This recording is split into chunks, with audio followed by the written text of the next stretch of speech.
everyone, and welcome to another episode of the Leadership Growth Podcast. I'm your host, Daniel Stewart, along with my brother, Peter Stewart, and we are pleased to have a fantastic guest today, Julian Lighton. Welcome to the Leadership Growth Podcast. It's a pleasure to be here with you both. Especially, Julian, to talk about a very timely topic, really the intersection of leadership and AI, and what are the tales that we're seeing, especially perhaps a tale of two different leadership approaches that we can dive quite into. But before we do that, let me just share with our listeners some of your background.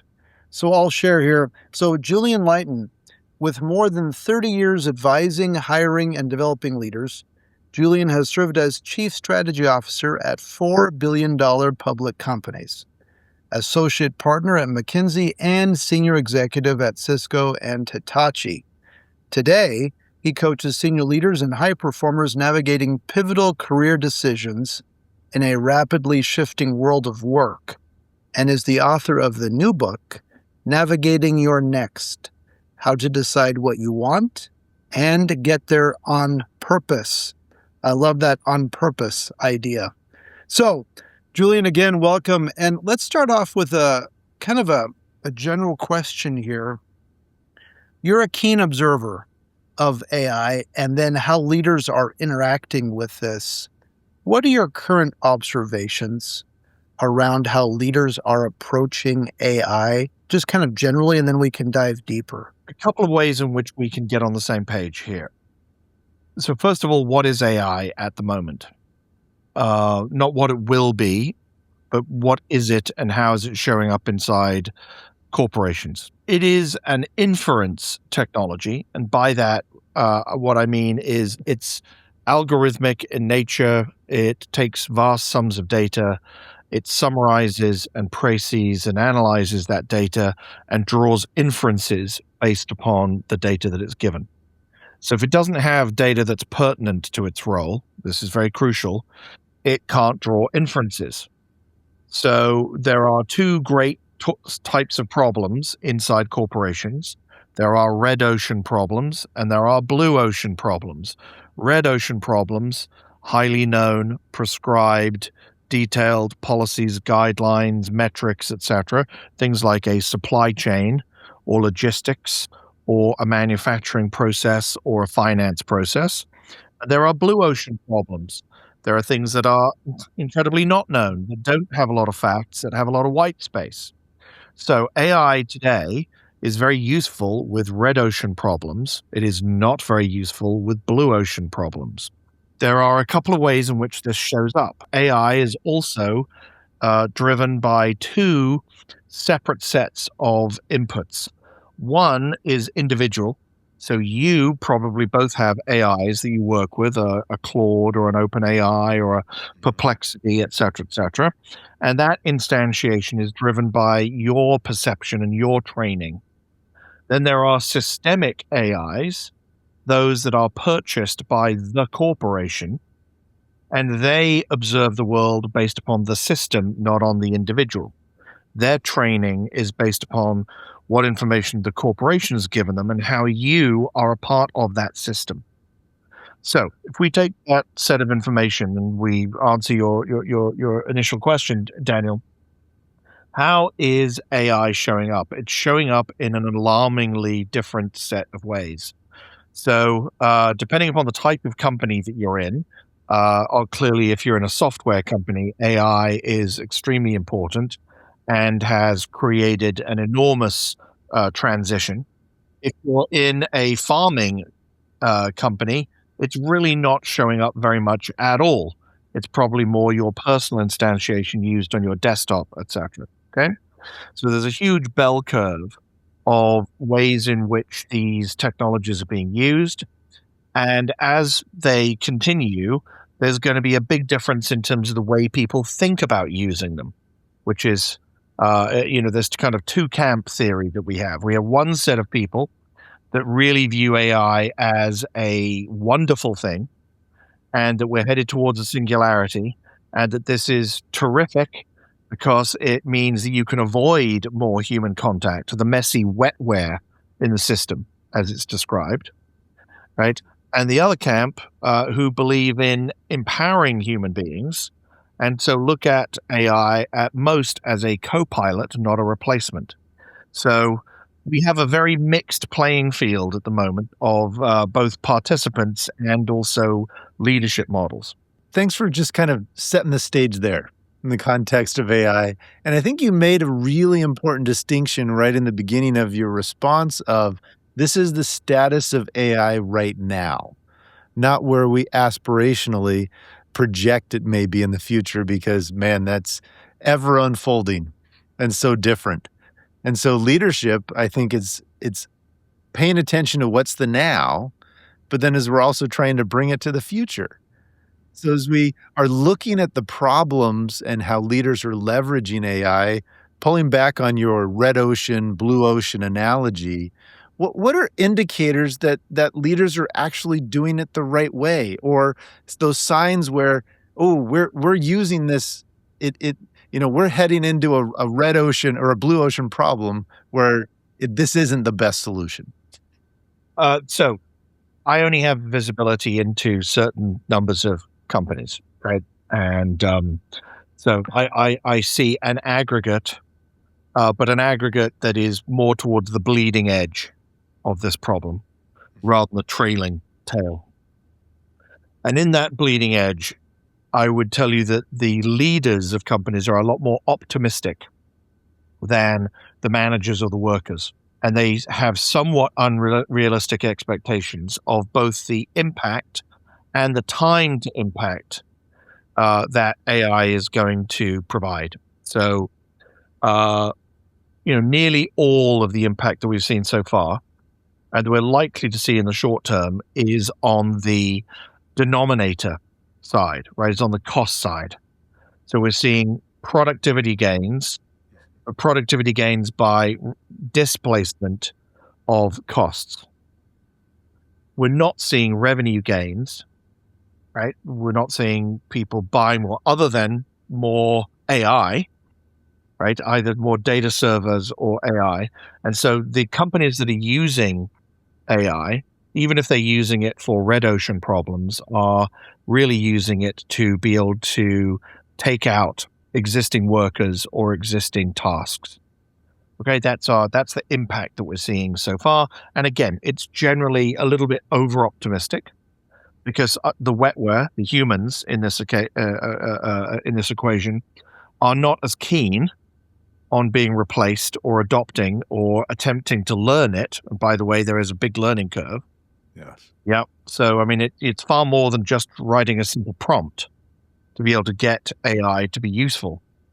And so I think, today's version of AI is very limited and is massively overhyped, mostly overhyped by the people who are trying to sell it, because they need to continue to have the billion or trillion dollar valuations and the expectation of short-term gains in order to support their valuations and the enormous veracity that they have for cash. This key distinguishing point of there are kind of like two different camps or two approaches of how leaders are viewing this situation, the replacement versus the empowerment idea.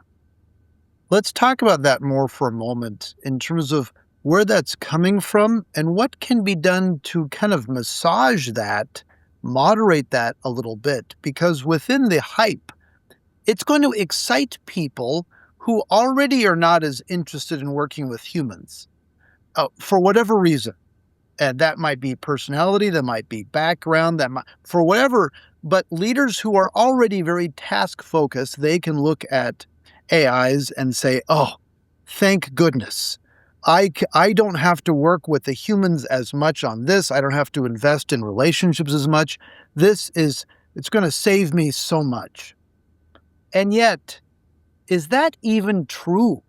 So, I mean, we talk about the $1 trillion, or in fact, numbers much bigger than $1 trillion question. So I have a particular perspective on this, an informed perspective, but it is, my opinion.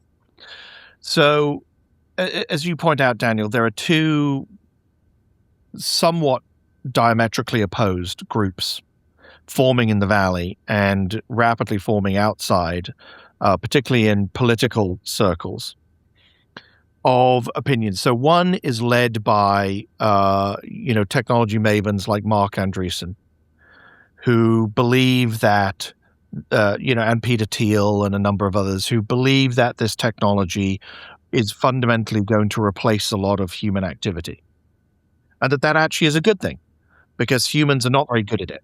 Is their answer is corporations are messy things that are made up of generalists and specialists, and the generalists get in the way. Right? Why have managers? Why have these people that aren't engineers? Because they're just painful to deal with. Right? There's a systemic friction. And so they want to remove that friction and enable founders who they believe are like the sine qua non of human beings, and enable those people to be able to ply their trade, their style of leadership, without having to really explain very much or train anybody else or bring other people with them. And so this is a great enabling moment to have experts, to have people who are specialists set free from the system.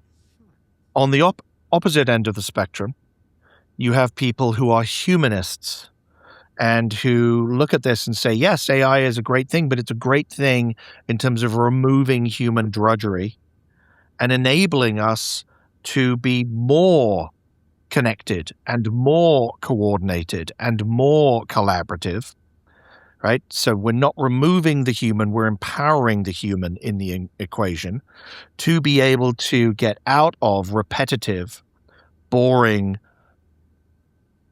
efficient tasks and spend their time on hypotheses. So this red ocean, blue ocean thing, right? The red ocean is how do I manage to do the thing better, right? The blue ocean is what is the thing that I should be doing, right? Two different camps. So if you've already got a hypothesis, then great, the AI can help you outline what the options are in that hypothesis. But the AI is not going to come up with the hypothesis itself, right? The other camp is we need more hypotheses. We need to look at the problem in different ways because this is going to be the reinvention. And so these two are pulling and pushing, at the corporations and at the viewpoints in the valley. Now, to your underlying point, what is this all about, right? The problem with the valley, as it's changed over the last 20 or 30 years, is it's become about solving low order problems. How do I deal with engagement in social media? Is that really the problem that we want to solve? We don't want to solve for cancer. We don't want to solve for education. We don't want to solve for safe elections. No. We're not going to touch any of those things. No. And what we're going to do is we're going to set the hundreds of billions of dollars, right, and the giant power suck on solving for how do we get more efficient monetization of eyeballs in advertising. Really? So part of the way in which this gets influenced is managers and leaders that listen to this podcast and other podcasts getting involved in shaping that dialogue, in pushing their leaders to be more realistic, to actually use AI for things that it should be used for, empowering human beings, and for solving higher order problems. If all we're doing is we're spending trillions of dollars on data centers and power to take out accounting departments, that feels a little like hubris, as though we're not really actually dealing with some of the more fundamental challenges we might want to. So let's dig into this a little bit, because we're getting at kind of the moral underpinnings of AI and the prioritization of where we allocate those resources. But let's pull it back into that more practical layer as a manager listening to this. What are things that they can do to help ensure that they're not getting behind the AI curve, that they're paying attention to what they need to, and within their sphere of responsibility, they're appropriately using the technology? I mean, an incredibly timely question. So I think you've got three groups that are going through this transition with radically different points of view and that need to take different actions.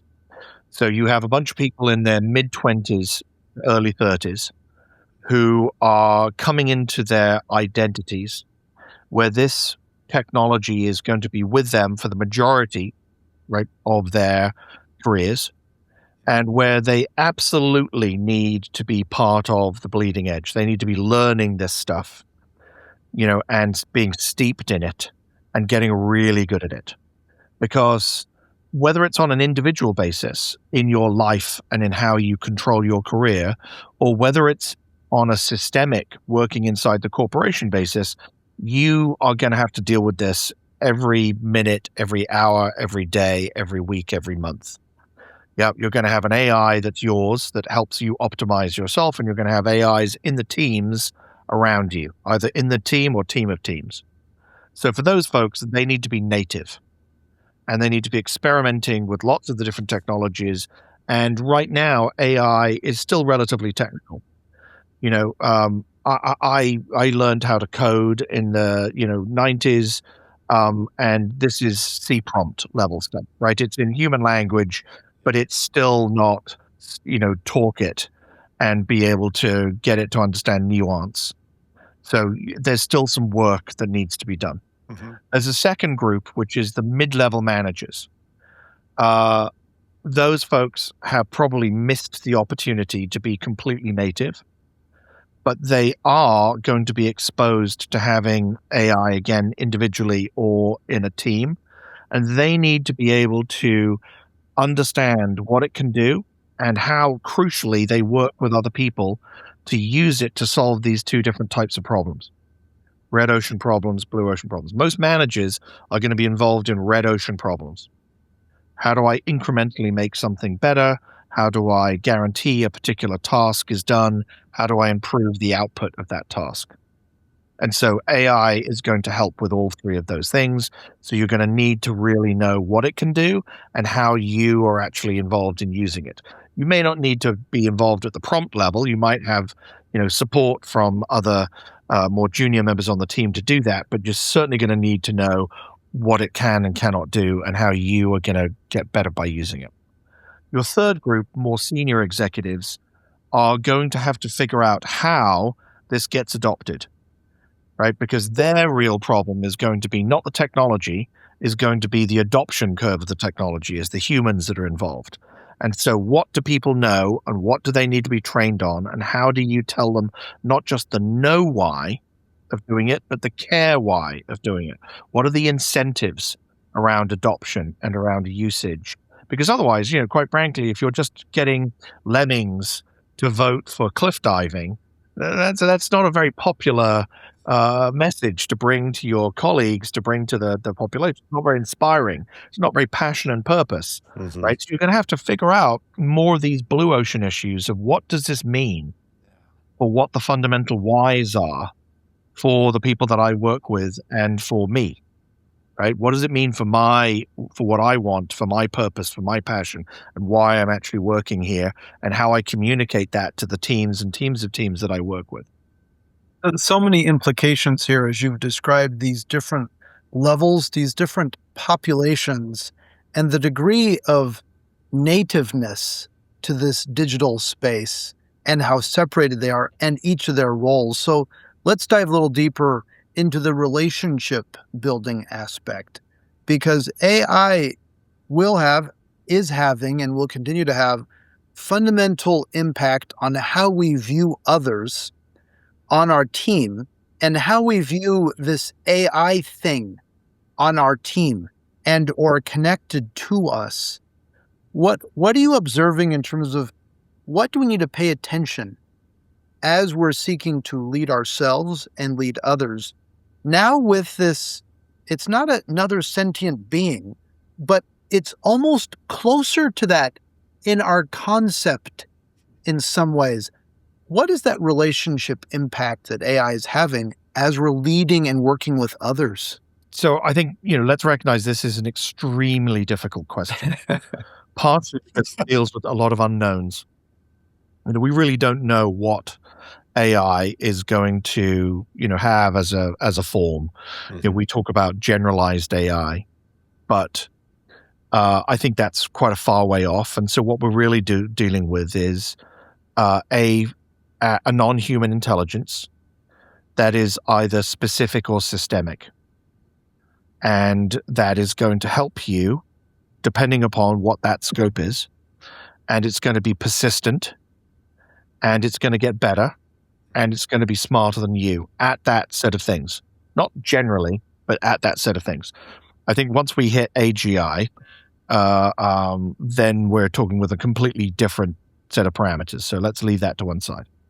So for the moment, you're going to have to get used to this thing being a permanent part of your life and everybody else that's in any room with you. Okay? So most conversations in the Valley, although people aren't giving legal permission, are recorded these days. Whether they know it or don't know it, like it, don't like it. So your behavior, your tone, your voice, what's explicit that you're prepared to share is being recorded and used to train either your individual instantiation of an AI or somebody else's. So you're already in a mechanical learning relationship with at least one, if not multiple AIs at almost any moment that you're now tracking through human existence. Mm-hmm. Okay? Maybe if you're at a dinner table, maybe if you're at a football match, maybe if you're, there are some sets of circumstance that are not. But if you're at work, almost certainly 90% of what you're doing is now being recorded in one shape or another.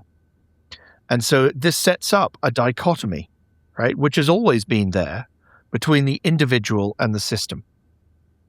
Right? What is good for me versus what is good for us? I to we. And so in that set of circumstances, if you want to get something done as a manager or as a leader, 90% of anything that you want to get done is through other people. And that requires relationships, right? That is now fundamentally changing because a bunch of that stuff that you want to get done is now in relationship with a non-human. Well, okay, what does that mean?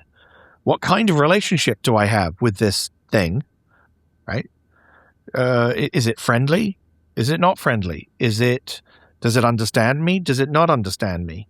Does it care more about outcomes or does it care more about processes? Right? Where's the weighting in the particular, consciousness that you're dealing with? And I think those are very deep and existential questions. So I don't really have a complete answer, but the parameters are that you have to have a relationship.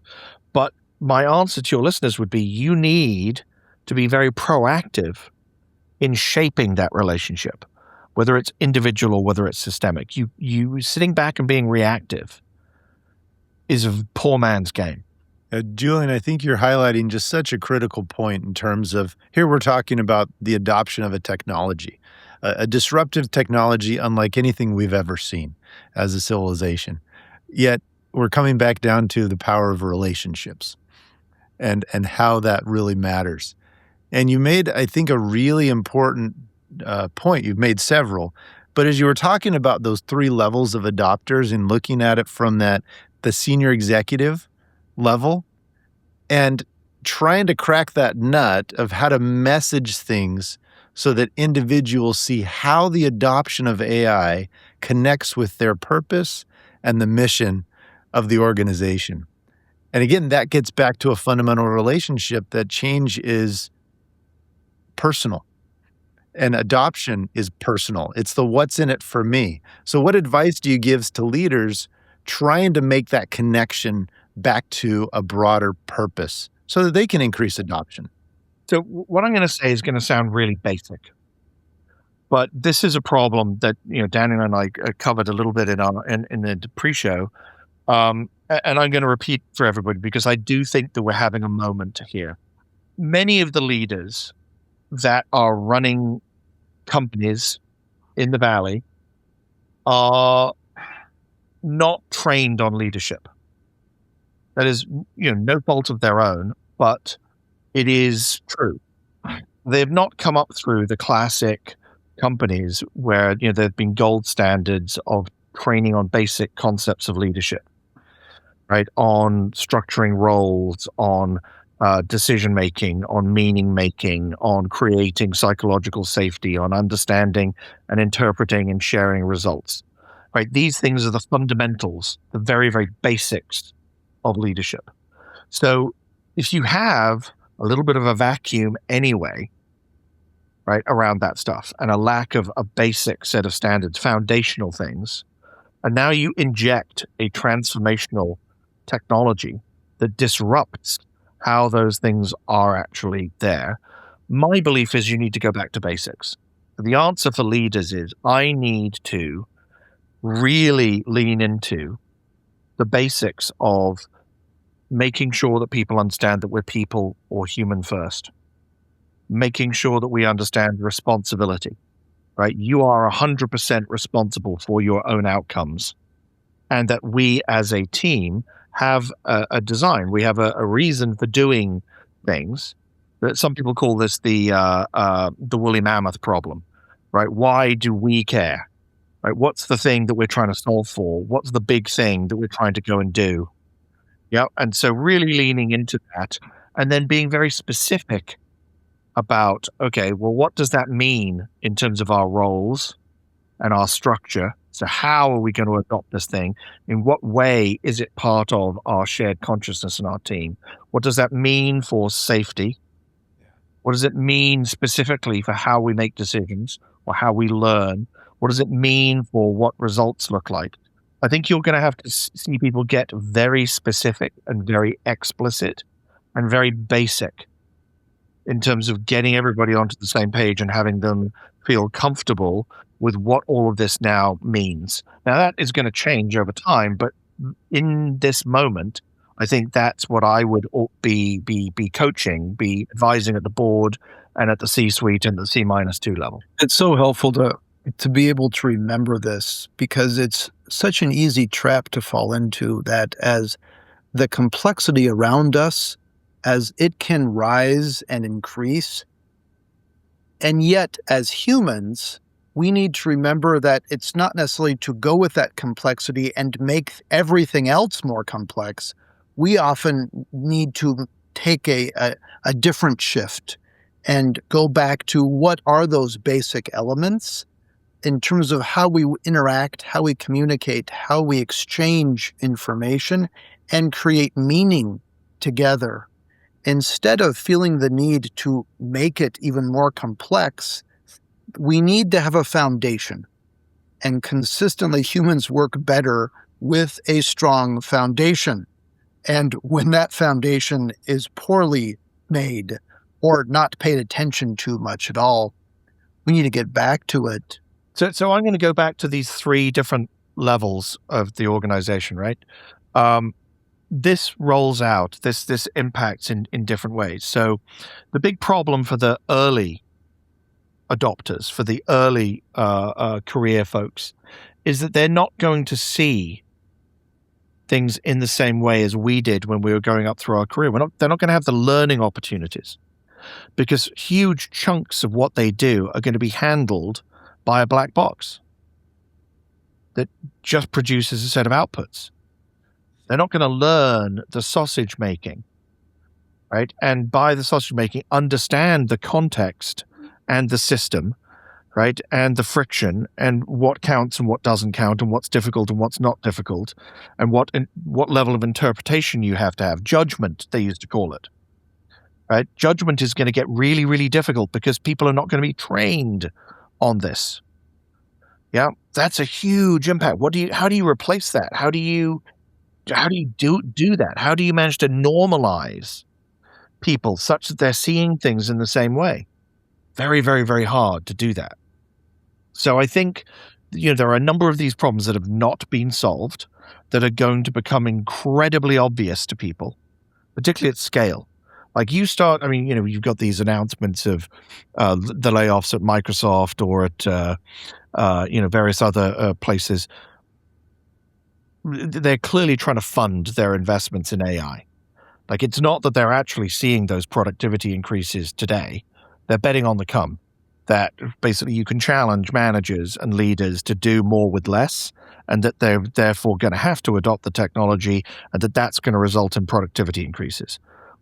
That may well be true economically, but systemically, oh my God,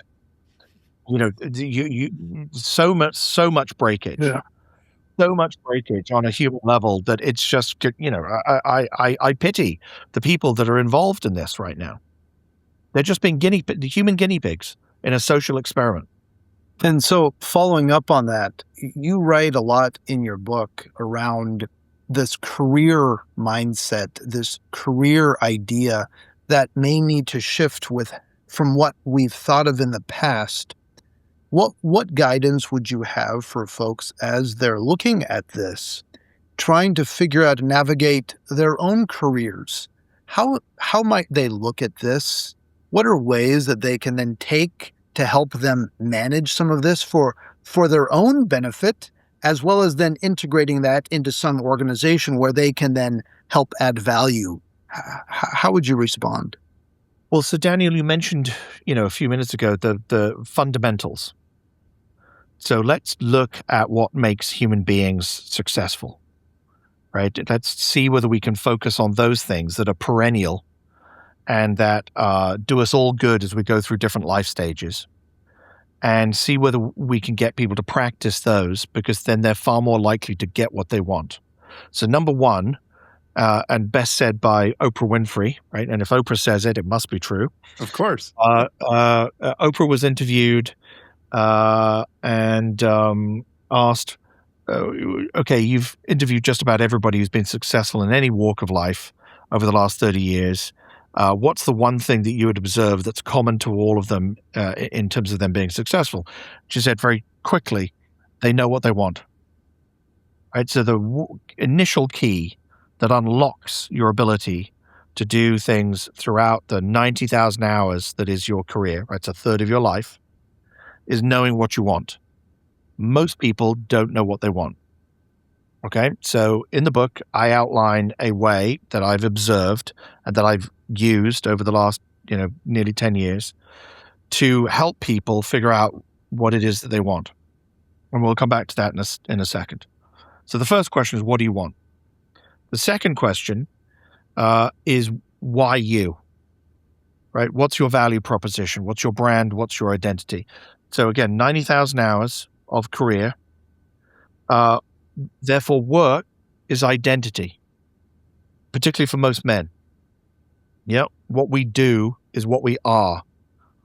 And if we want to be something different, right, being is doing. You actually have to do it. So part of the value proposition question is defining, why would you let me do that? It was best said to me by an old McKinsey partner that I worked with 25 years ago. He said, what's the conversation that should never happen without you in the room? Right? That's the level of definition you need to be able to answer as you go through your career. So when you're starting off, you're experimenting, you're trying different things on. Yeah, you're becoming a musician, but you're trying to see what type of musician you want to be. By the time you're mid-career, you've made some choices. You've invested your 10,000 hours, Malcolm Gladwell, on building some competencies. And so now you are a certain type of musician. So you better be able to express that to people so you're showing up in the right place, right, with the right tribe, doing the right things. So now the question becomes, can I recognize my own patterns, and am I happy with those? And then by the time I get to the later stages of my career, I better be good at something, because otherwise all the other folks who are back down the line are coming after me, and they're gonna be like, well, hold on a second, that guy's not that good a guitarist. I'm a better guitarist than him, and I could do it for cheaper. Yeah, and so you better start getting really, really, really requisite, really discreet on what your value is, and you better understand what that means in terms of your success. So your first question is, what do I want? Second question is, why me? Your third question is, how do I go about getting it? That varies between different career arcs and career paths. Mostly I write for people who are in corporates, who are professionals of some kind. But in general, it requires you to focus. Human beings terrible at being confused. We haven't really changed very much in 15 or 20,000 years. And you will have observed throughout your own careers and through watching other people is that generally humans are bad at doing more than three things. Okay, it's referred to as the rule of three. So you can do one thing excellently, you could do two things well, you can do three things averagely. Do more than three things, and the results start to get pretty unattractive. Okay, so one of the things that successful people do is they focus, they radically focus. That allows them to have enough time and enough energy to focus on getting things right. If you reduce the 90,000 hours to the pragmatic, practical question, you have 168 hours a week. Take out sleep, take out travel, take out eating, and what's left is what you're spending on that career and on anything else outside of it. So typically, if you're working 50 to 60 hours in a professional sense, you've got maybe 20 to 25 hours outside of that you can spend on anything else, on doing things differently. So your choices get really, really discrete really fast. Okay? In terms of practically, what are you going to do? And your last thing, right, outside of focus is discipline. So you again will have observed, like me, over the last 30 odd years, I've spent a lot of time with very, very successful people. I will tell you that talent is not a factor. Okay? That may surprise a lot of people, but it is true. There are many, many, many talented people who are horrible failures. Talent has got nothing to do with being successful. Neither, interestingly, does motivation. There are many, many people who are incredibly motivated who are also not very successful. What does correlate towards success is discipline. Yeah. So if you think the Nike ad, just do it, what is that referring to? Right? It's referring to the ability to show up at 5 o'clock in the morning in the wind and the rain and the snow to go running or swimming or doing whatever you're doing as an athlete, right? That discipline, that promise to yourself is what keeps you on the path and improving and learning and getting better. And that is massively correlative, that grit, that determination to outcomes of success. So if we look at the fundamentals, like how can people take control? How can they, in a world where it's really VUCA, volatile, right, uncertain, complex, etc., concentrate on the fundamentals is my advice. Get really good at those things, and your chances of getting what you want are going to go up enormously, particularly because it's comparative, it's competitive. There's only so much to go around. There's not an ever-expanding cake. There is just so much cake. And so you really just have to be better than the other guy. I was told recently by a learning expert, and I believe this to be true, that you can be in the top 10% of any competency in a year now because of the resources and the courses, right, and the mentoring and the coaching, the availability. You can go from nothing to being in the top 10%. Now, not the top 1%, but the top 10% globally in 1 year. So what do you want to be an expert in? What do you want to be differentiated around? What's the conversation that should never happen without you in the room? Julian, this has been a powerful just kind of arc to the conversation as we've talked about technology and how that's influenced the workforce to very much at the personal level of the career path and choices and how we make that commitment to move forward, to be disciplined, to focus, to do all that. As we wrap up this conversation, we'll pull a thread on the question Oprah was asked. The one thing, as we've talked about a variety of things. Julian, what would you say is the one thing you hope our listeners take away from this conversation moving forward? Okay, so I'm going to go to the doing is being. Right? You have to get involved. Being a bystander is just not going to result in very attractive outcomes. Hope is not a strategy. And so if you want to believe that you're going to be capable of getting what you want, no matter what stage of your career you are, you have to start getting proactive now. And the fastest and easiest way to do that is to go after the fundamentals and to start practicing them, start doing them. We all learn more from failure than we do from success.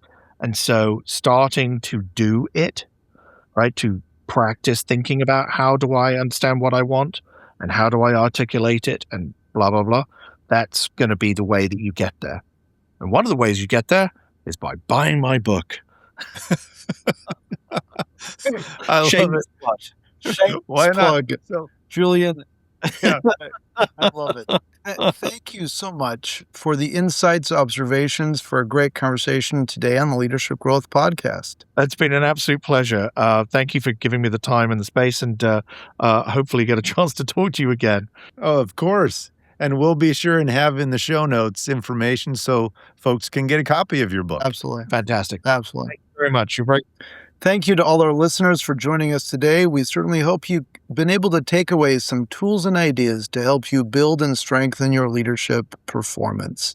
Please like and subscribe, and we look forward to having you join us at a future Leadership Growth podcast. All the best. Take care, everyone.